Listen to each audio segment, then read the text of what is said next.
Um, Talk to me about what's different when you're the first sales hire at a startup. Man, well, first of all, I'll preface it by saying before I got into this, I didn't even know what SaaS meant. And I had the concept of selling software. I've heard of it, had no idea what I know what a tech startup was never part of anything like it. So I just went in with an attitude of, okay, let's generate as much revenue as fast as possible and retain as much revenue as we can, fight like hell for it and be prepared for constant storms and problems every single day. And always be solutions oriented. And so we just kind of took that attack toward it. And you realize very quickly that your job isn't just sales.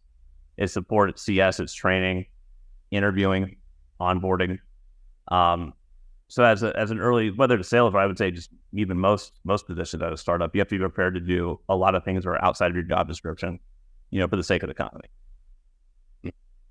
There's one thing you told me earlier about what happened anytime a customer sent you an email.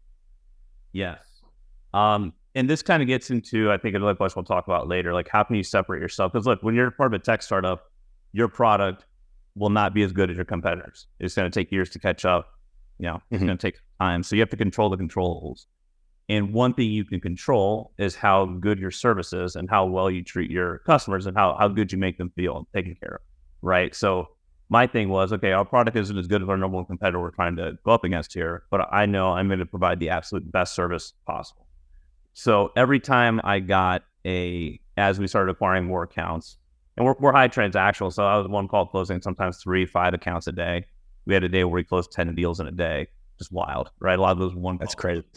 So you start, the support tickets start to tick up, especially when the software is in the early stages, right? So anytime I would get a support email, as soon as I'm done with a demo or a phone call, my next thing would be to pick up the phone and call my customer who sent that email, right? And so when they would pick up, they would say, wow, that was quick. Or wow, man, thanks for calling.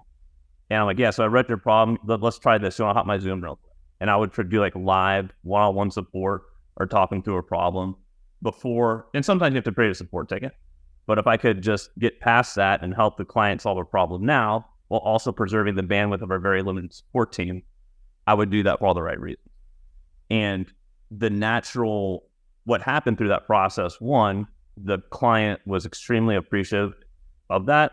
So that's like one of those micro edges in the customer journey. The customer can either feel great right here or going to be a little more frustrated as time goes on without a problem and solution. So my goal was to get to a solution ASAP, and if there wasn't, make them feel great about and paint the proper expectation about support and all that. Then once the problem is solved and I'm one-on-one with them, I'm like, so how's everything else going? Right? What do you like about Seamless so far? Where are some challenges? And I'm like, I want to show you one thing I think would help you based on your use case. I've got their notes pulled up. I've got their account pulled up. I know what they're trying to accomplish. I'm going to re-educate them or train them on something they might not be doing to the best to get the most out of our product and value. And that would be like, kind of like an aha moment and additional value that they weren't expecting, right? And the result of doing that was a lot more retained business, a lot more natural growth on those accounts. I love that. Just pick up the phone attitude. Just pick up the phone.